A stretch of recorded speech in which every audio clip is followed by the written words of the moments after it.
people have different types of labs, different people are unique like that, but the fact of the matter is, the average child lasts between 300 and 600 times a day. The average adult lasts between 7 and 14 times a day. Somewhere along the lines, as we start growing up, we stop laughing. And laughter is one of the few things that people have learned that we can do. They studied it. People in the medical world have studied it. And they found that laughter is actually good for you. They know that it's good for you. 10 minutes of good belly laughter is equivalent to 2 hours of extra sleep. And we all could use some extra sleep. But not only that, when stuff's going on in your brain when you laugh, it actually increases your ability to remember information, okay? Because that's the second thing I'm here to do today as well. I'm here to make you think. Now, I'm not here to tell you how to live your life. I'm not here to tell you what to do or not to do, okay? I just think that for whatever reason, we live in a world now that moves so fast that people have forgotten how to think. People have forgotten that we as human beings have the ability to use this brain of ours to just think about what's going on in our lives, where we want to go, and what we want to do. So that's what we're going to do. We'll have some fun, we'll have some laughs, and we'll move on from there. Now, I've come to realize that I've learned some things about the world that we live in, and one of the things I think is really interesting is the fact that people are lazy, overall, in general. Doesn't mean that people don't work hard. I think people still work really hard. We just have so many wonderful inventions, and a lot of our inventions are designed to lead us to become complacent and lazy. And here's some of the ways you can tell if you might be a little bit lazy or not. Have you ever been to a mall, to an airport, anywhere where they have escalators or moving sidewalks, and as you approach one, you realize that it's you realize it's broken, and you're angry about it? You're like, what? I gotta walk? Do you have a cart? If you're ever reading a magazine or a journal article, you get to the bottom of the article, and it says on page 122, and you're just like, whoa, whoa, whoa, whoa. That's too many pages to turn. I don't need to read the rest of that. If you've ever had like a remote control, the batteries are going dead, but instead of getting a new set of batteries, you just press the button harder and harder and harder to get it to work. Or if you're really lazy, you steal the batteries out of another remote control and put them down, and you're like, oh yeah, that's smart. If you have ever IM, email, text message, or called someone who was within 100 feet of you because you're too lazy to walk all the way down the hall to get to them, so you're like, I'm doing that right now. Or my favorite one of all, have you ever carried more than 6 plastic grocery bags on one arm at one time because you want to make 2 trips to and from a vehicle to the point where you cut off the circulation? You're like, get the door! Get the door! Nobody get the door! I can't feel my hand. But I saved 7 seconds. What am I going to do with all this time? Now, we learned how to be lazy as a child. Actually, there's a candy that we ate growing up that set the precedent for us to become lazy later on in life. It was a candy called Fun Dip. Now, if you ever ate Fun Dip, you might recall Fun Dip came in one big giant package, okay, but it had 2 sides.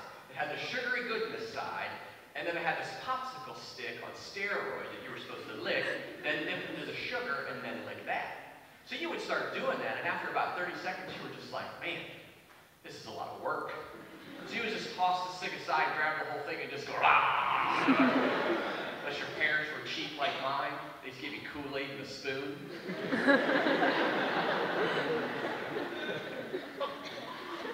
Some water? No, okay.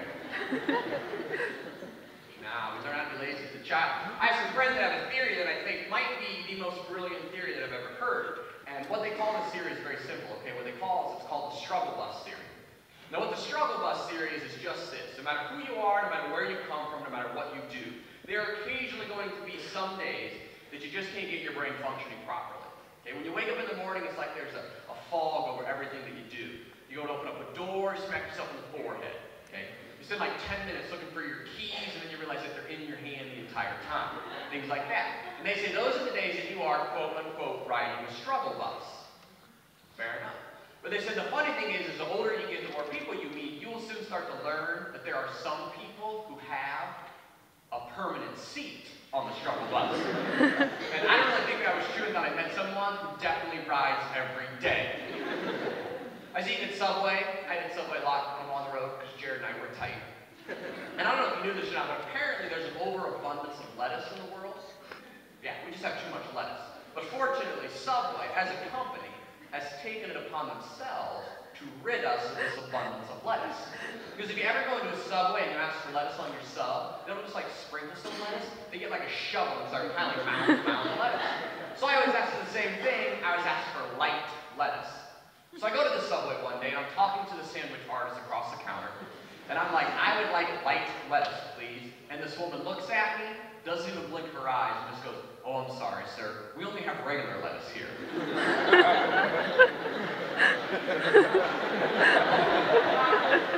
Oh. How's that bus treat you, ma'am? Are you driving the struggle bus today? I was very fortunate. I got to go on the Oprah Winfrey Show. It was good times, fun, exciting. About 6 months after they aired the episode, they re-aired the episode again during the off-season. And one of my friends calls me on my phone and just goes, hey, did you know you were on the Oprah Winfrey Show? And of course I was like, I was?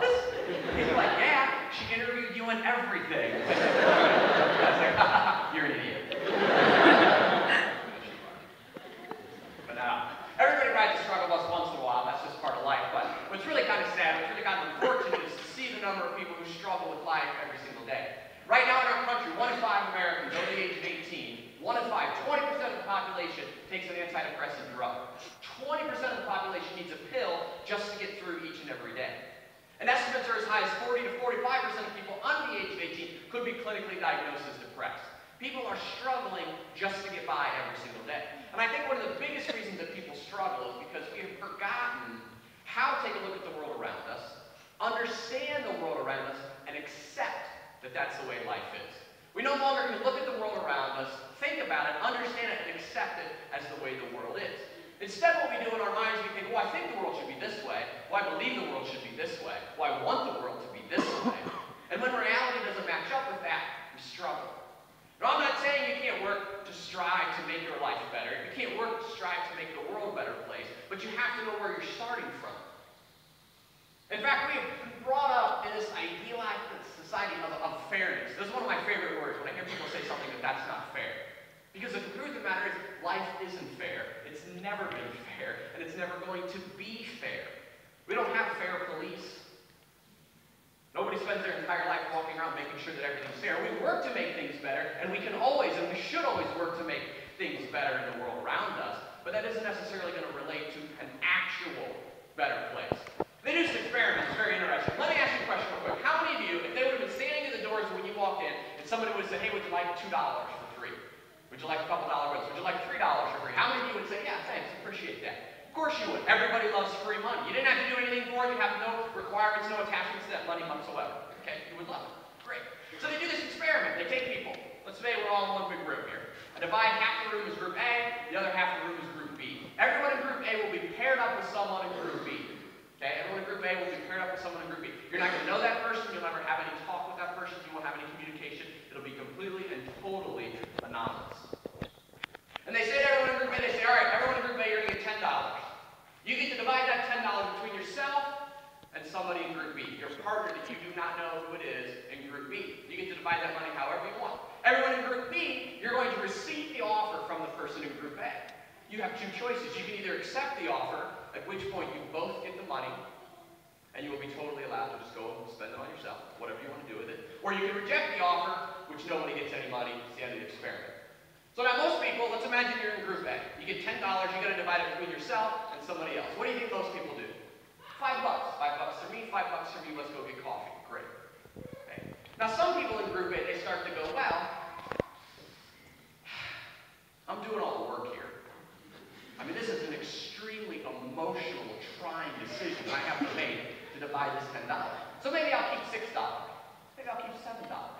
I mean, that person, they're getting more money than they had to begin with. They're getting extra money, free money. That's great. So maybe I'll give them $3, $2, $4, something like that. Now imagine you're in group B, and you start to receive an offer that's $4, or you get an offer that's $3.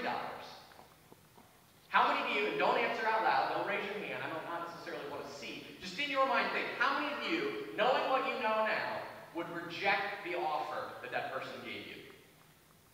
If you would reject the offer, then I feel sorry for you.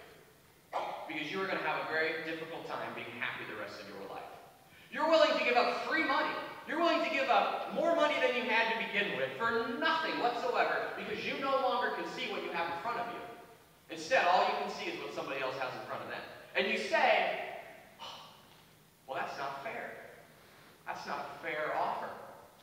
Ladies and gentlemen, I would love to tell you that life is fair. I would love to stand up here and say, say, hey, we live in an incredibly fair world. But we don't. And we coddle people as they grow up to make them believe that the world is going to be fair. And then when they get out and the world isn't fair, that's when they struggle. It doesn't mean you can't work to make your life as fair as possible. You can't try to be fair to as many people around you as you can. I'm not saying that. What I'm saying is we can't stop understanding the way that the world really truly works. Because what's really interesting is they do this experiment all over the world. And we are one of the only countries where people reject any offer. Now, some of the European countries that we've kind of got some of our, our thoughts and our values and beliefs from, a lot of people there reject the offer, but they'll go to some places, some of the more remote places in the world, and they'll literally, the people in group A will keep $9, and they'll give $1 to the person in group B. And the person in group B goes, thanks for the $1. More than I had to begin with, I wish I would have been in group A.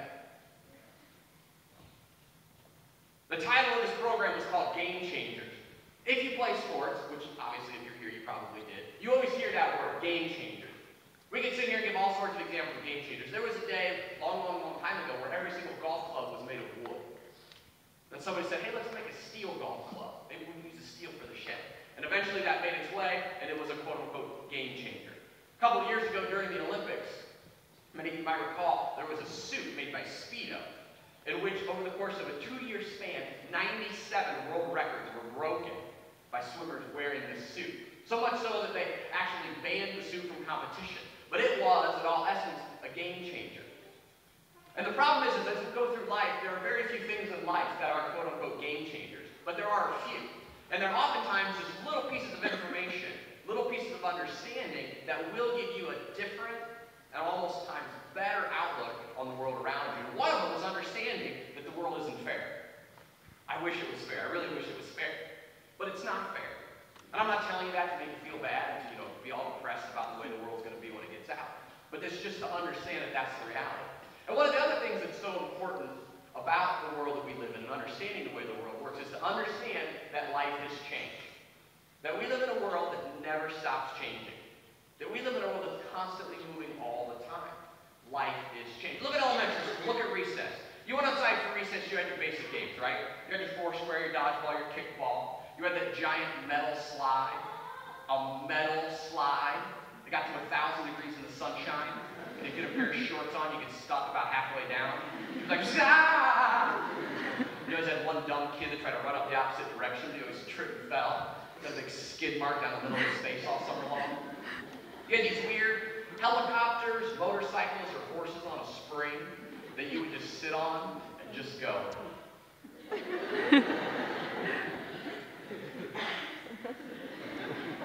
You're like, that was fun. And my favorite was the teeter-totter. You rather than friends teeter-totter, you're going up and down, up and down, up and down, up and down. And eventually you get bored. You just wait till you got all the way down to the ground, and your friend's all the way up in the air. They just jumped off real fast. That's how I roll. It's called gravity. I just Sir Isaac Newton your ass. Some of you are like, who's Isaac Newton? Get off that bus. Then you had, I don't know if you guys had it when you grew up, we had Bucyrus. I don't even know what it's called. We just called it the Wheel of Death. Because it was just this giant metal round disc just stuck to the top of the post. And it had all these little posts around the outside. And the premises was you're supposed to hop on board, grab a hold of one of those posts, and then someone would lightly spin you around in a circle. There was always someone's older brother, Uncle Rico, down at the playground.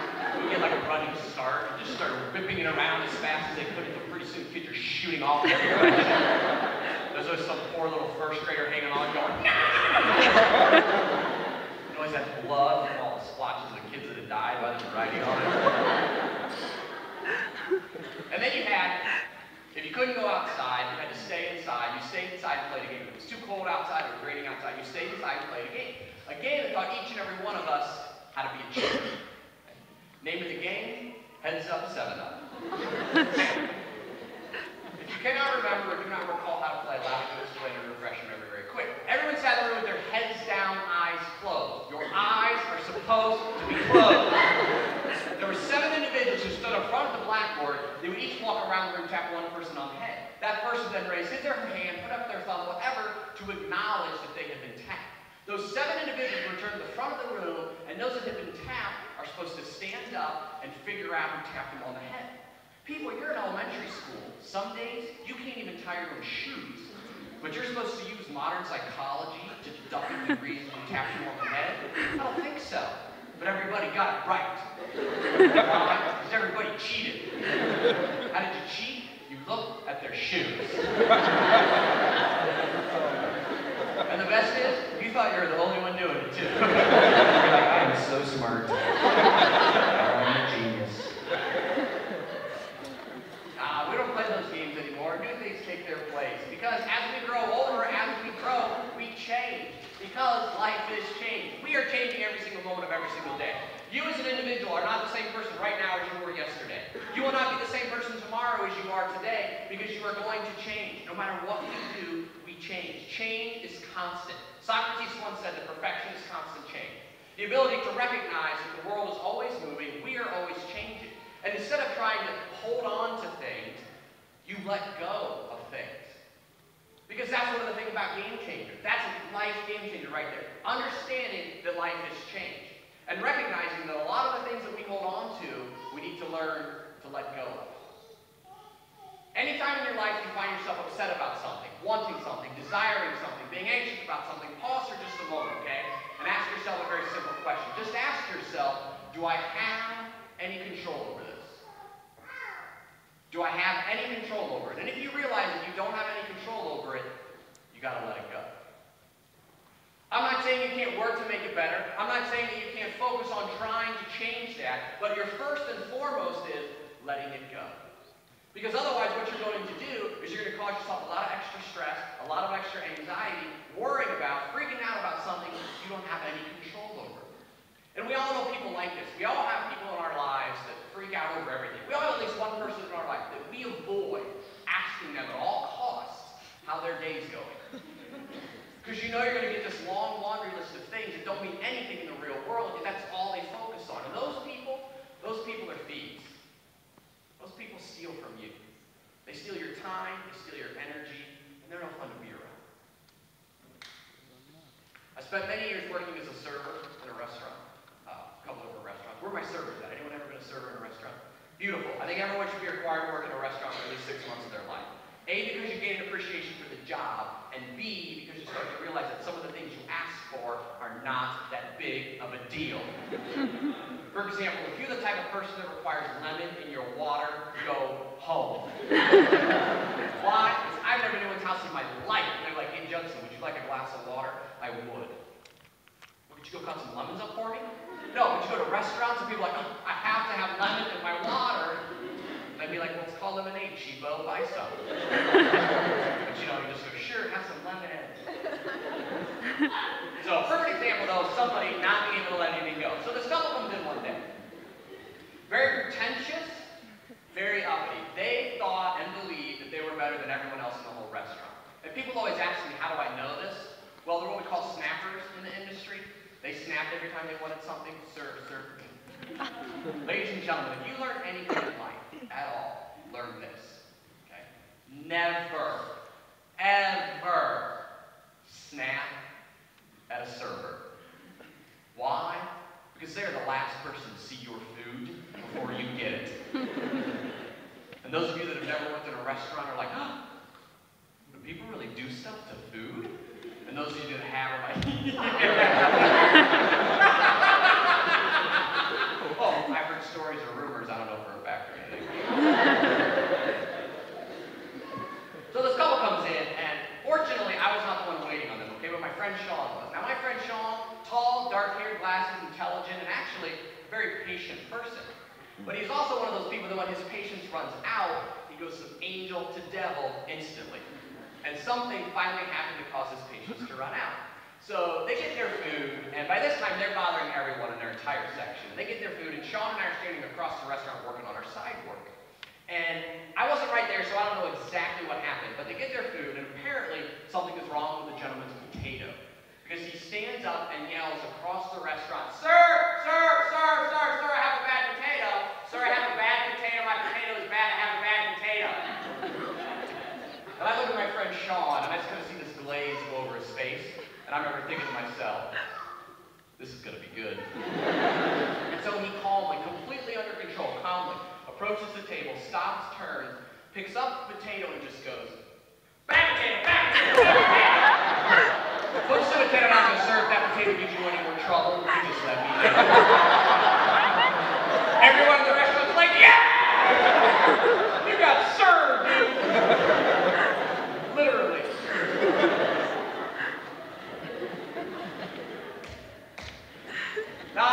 If that guy would have just called his shoulder and be like, hey sir, I'm so sorry, I apologize, something was wrong with my potato, could I please possibly have another potato? 999 times out of 1,000, it'd be forgotten about 2 seconds later and never be thought of again. But this is how most people react over every little tiny single thing that happens to them.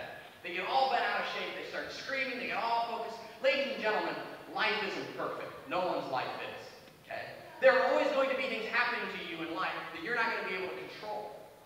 I'm not saying that you won't react initially in anger and frustration, because we don't necessarily always have control over our emotional reaction. What we do have control over is the way that we cognitively display that as it goes on. You've all heard the thing that tells you to count backwards from 10 whenever you get angry, right? Say, oh, if you're really, really angry, count backwards from 10, give yourself a chance to relax a little bit. What the funny thing is what's really going on in your brain, there are two different parts of our brain that make decisions. There's the emotional side, there's the rational side. The emotional part of our brain that makes decisions, your fight or flight response, is 6 seconds faster than the part of your brain that goes and thinks a little bit about, hey, maybe I shouldn't punch this tree in anger right now. Okay, maybe that's not necessarily the best idea. Okay, so that's why you're supposed to count backwards from 10, so that you get a chance to allow your rational brain to catch up, and then you learn to let things go. I travel a lot. I spend a lot of time in airports. And when you travel a lot, you learn and understand that sometimes your plane is going to be delayed. Sometimes your flights are going to be canceled. Okay? But I watch people all the time freak out, get frustrated by, I've seen people throw temper tantrums like 2-year-olds. I watched a guy who was at Denver International Airport yelling at this woman across the counter because his flight had been canceled. He's screaming at her. His face is getting already spitting all over the place. And all of a sudden he just goes, he grabbed his heart and he dropped to the ground from a heart attack right there and then. The EMTs came and took him away. I have no idea what happened to him, but it was literally a direct result of his inability to let that go. Because here's a very simple 3-step formula for your life, okay? This is the ultimate game changer. If you learn this as you navigate your way through life, you'll have no problems whatsoever. Number 1, let it go. Whatever it is you're consumed by, whatever it is you're thinking about, let it go. Number 2, if you don't want to let it go, then do something about it.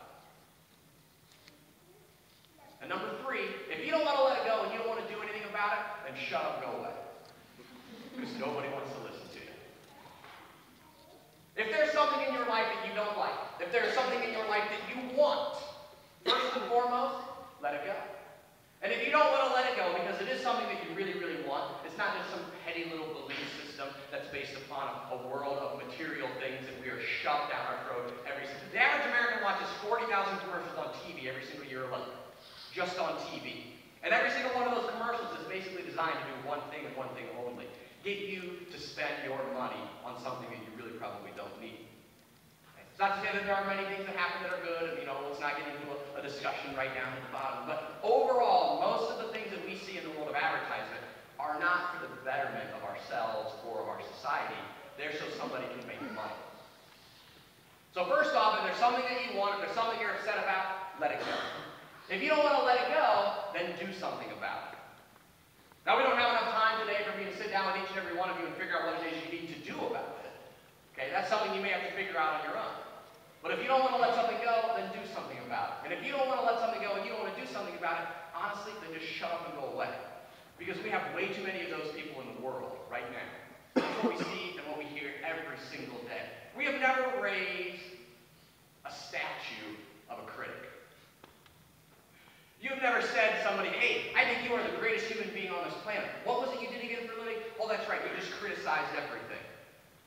The only people that we really look up to, the only people that we consider the true leaders, are people who are out there doing something about it. You might not agree with them, you might not have the same belief system that they do, but you'll never be able to argue against the fact that they weren't trying to do something about whatever it was that they believed in. But the people who are muddling the middle, the people who are really struggling in life, are the people who are upset about things but don't want to do anything about it. They're the people who want something but don't want to do anything about it. If you want the true happiness in life, here's all you got to remember. Never want for more than you're willing to work for. You want to be happy in life, never want for more than you're willing to work for. That's it. But too many people want, but they don't want to do anything for it. We just want. Well, would you like to work for it? Well, no, I just want you to give it to me. Just give it to me. I deserve it. I'm alive. I'm a human being. I deserve that, right? I should totally deserve that, right? We actually put those people, the Kardashians. Now, let's not get into a whole bunch of discussions about the Kardashians, because if we had their opportunity, we would probably be doing the exact same thing. But just 2 days ago, I think it was 2 days, I don't even know, I saw a big news program, because it's all the talk right now. Whatever her name is, one of the Kardashian sisters, Kim, the main one, the one that everyone loves to hate, was on TV begging for privacy. Here's a woman who makes her living off showing things to the public. But now she wants privacy. She's not willing to work for privacy. She just believes that she's entitled to privacy because she said so. I mean, this is a woman that has filmed her life for the last 7, 10, 12 years, shown it to us, and then said, give me more money. Now, I'm not going to knock them from a business standpoint, because if I had that opportunity, I might do the exact same thing. And many of you sitting in this room might do the exact same thing. But then turn around and say, well, I don't want that anymore. I want privacy. She's not been willing to work for it. Because in order to work for privacy, that means you have to be a private person. And not film things, not sell things, not get paid just to appear somewhere. It means you avoid all of those things and retain your privacy. So she's unhappy. And she's probably going to be unhappy for a long time, because the things that she wants aren't the things that she's willing to work for. Now, I told you at the very, very beginning I was here to do 2 things. Number 1, I was here to make you laugh. Number 2, I was here to make you think. Again, I'm not naive. I'm here for a very short time. I'm not trying to change your lives instantly. You're not going to come see me later and be like, Judson, you have exorcised my demon. My mind is clean. Hallelujah. And if you do, I'm running away. My job is to plant seeds just to get you to think about things, because I feel that we move so fast in this world nowadays that we don't stop and think about things very often anymore. That we don't expand our thought process to really, truly think about life and what's going on around us. But if you remember anything at all I want to talk about, I want you to remember the idea that life has changed.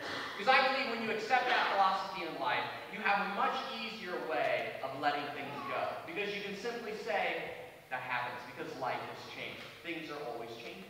And I was sitting around with my friends one day trying to figure out, what can I do to really drive home the idea that life has changed? And my friends and I, we talked about all the different things that have changed growing up. We talked about games. We talked about board games, like Hungry Hungry Hippo, which is a great game. But you only play for a second. You always broke it. Like, where'd he go? Bam! Broke. Then you had a game that taught every child how to be sarcastic. Sarcasm was learned at a very young age through a game called Sorry. And if you ever played Sorry, you might recall you had all these pieces, you moved around the board, and if you ever landed on your opponent's piece, they had to go back to their beginning. And you were supposed to be like, oh, I'm sorry. Which was like, ha ha, sorry! And thus sarcasm was born. So I sit there with my friends talking, and one of my friends goes, hey, what's that quote that you use all the time? Because I have a quote that I use a lot, and it simply says this. It says, life isn't always the party we hoped for, but while we are here, we might as well dance. Basically what it means, what I'm saying, life's not perfect, it never is. But that doesn't mean you can't enjoy life as much as possible by taking that 3-step process. Number 1, let it go. Number 2, if you don't want to let it go, then do something about it. And 3, if you don't want to let it go, and you don't want to do anything about it, then shut up and go away. And then one of my friends goes, hey, you know it's changed a lot over the years. They're like, dancing has changed a lot over the years. Like, if you could do a little dance routine the last 50 years of dances, that'd be hysterical. And I'm like, you're right, it would. There's a problem. And they're like, what? I'm like, I can't dance. I'm like, oh, that's all right. You can't sing either. I never stopped you before. Just true. But I am the best singer in my car. That's all that matters. Raise your hand like a bellbell when you're by yourself and no one else is around. Oh, yeah, my peace, my peace. You know what else I've learned? I thought I was the only one who does this, and I feel so much relief knowing that I'm not. But you're by yourself, you're in your car, you're in your dorm room, your apartment, your house, wherever. You're by yourself, you're listening to some music, you're singing along, having a good time. and a song comes on. Okay. Now, you love this song. I mean, you love this song. But there is a note within that song that you will never be able to hit. So you crank the volume so loud that you actually convince yourself you sound just as good as people singing the song. Like one of mine is Maroon 5, She Really Loved. I'll be in my car, I'll be like, She I should go on tour. I look at the car next to me, they're rolling up their windows, bleeding from their ears. I'm like, oh, I'm sorry. So if you haven't figured it out in just a second here, I'm going to get jiggy with it for you. And I know several of you are like, no. But for those of you who don't know, it's a thing called the evolution of dance. It's the last 50 years of popular dance moves, all in one 7-minute routine. Now, at one point in time, each and every one of these dances was the most popular dance to do. However, since life has changed, new songs, new dances are constantly being released. And if you adapt those new dances and bring them in your repertoire, you'd be looked upon as kind of a little old-fashioned and out of the loop. Now, I will talk very, very briefly once I get done dancing. I'm going to leave you with a couple thoughts as I get ready. First off being, why does bottled water have an expiration date on it? Have you ever seen anybody go, oh, it's stale?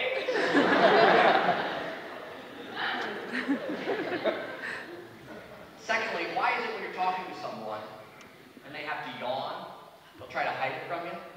You'll be looking at someone, you'll be having a conversation, all of a sudden they'll just go.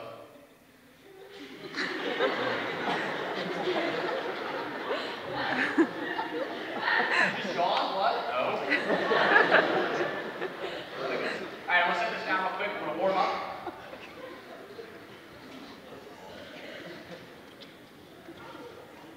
Let me warm up real quick. Remember these when you're little? Why? You ever wake up any day of your life and be like, I need my day started. Alright, go ahead. The evolution of dance.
that website later on, would you kind of just in a roundabout way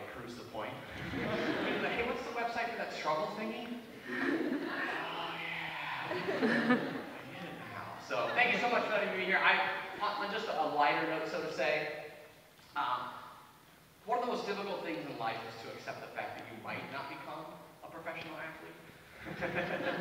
My 4 years of playing baseball here obviously were some of the best days of my life. 2 of the men who were going to be at my wedding were players with me on the team. And I really truly believed that I was going to go on to play professional baseball until I went to a tryout.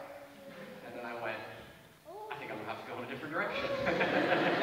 Not that you don't have the desire, not that you don't have the want, but maybe you just don't necessarily have the skill set, or maybe you're not willing to work as hard as you would need to work. I firmly believe that if I was willing to work as hard as I would have needed to work, I might have been able to make it eventually. I might have toiled around in the lower leagues for a long time if I would have focused completely on that and nothing but that. If I would have been willing to work so that that was the only thing that I wanted, maybe, just maybe, I could have made it. But the fact of the matter is, if you're a lineman, an offensive lineman for a football team, you're never going to be a jockey. At least not a very good one. Okay? And that's not because you don't want to be a jockey, it's not because you don't have maybe the skill set to be a jockey. Maybe it's just sometimes things in life aren't exactly the way that you want them to be, and there's a reality that needs to be faced. But I would never in a million years trade any of my experiences playing sports here at Bluffton. And I get to talk to athletes on all different levels. I've been in front of the entire athletic program at North Carolina, at Duke, Cal, several other organizations, all the way up and down through all the different divisions. And every single one of them has that wonderful experience of being an NCAA athlete. That's one of my favorite commercials that are on TV right now, where it says there are over 400,000 NCAA athletes who will be going pro in something else. The skill set that you learn by being an athlete is something that you will never lose. The skill set that you learn by playing a sport here is something that you will carry with you for the rest of your life. And you will be in a better position to be successful once you get out of school than maybe necessarily people who aren't athletes. And that's not to say people who are not athletes, are not intelligent, are not going to be successful. You're not better than them, you're just different than them. But some of the skills that you will learn here in this experience will benefit you later on in life. So please enjoy it as much as you possibly can. Thank you for letting me be here today. I really, really do appreciate it. Congratulations to all of you that are going to win an award coming up at some point in time. Hopefully it's each and every one of you, but I think I only see 3 over there. I'm just going to put 2 and 2 together and think, well, I got 3 of you. So thank you much, guys. See you later.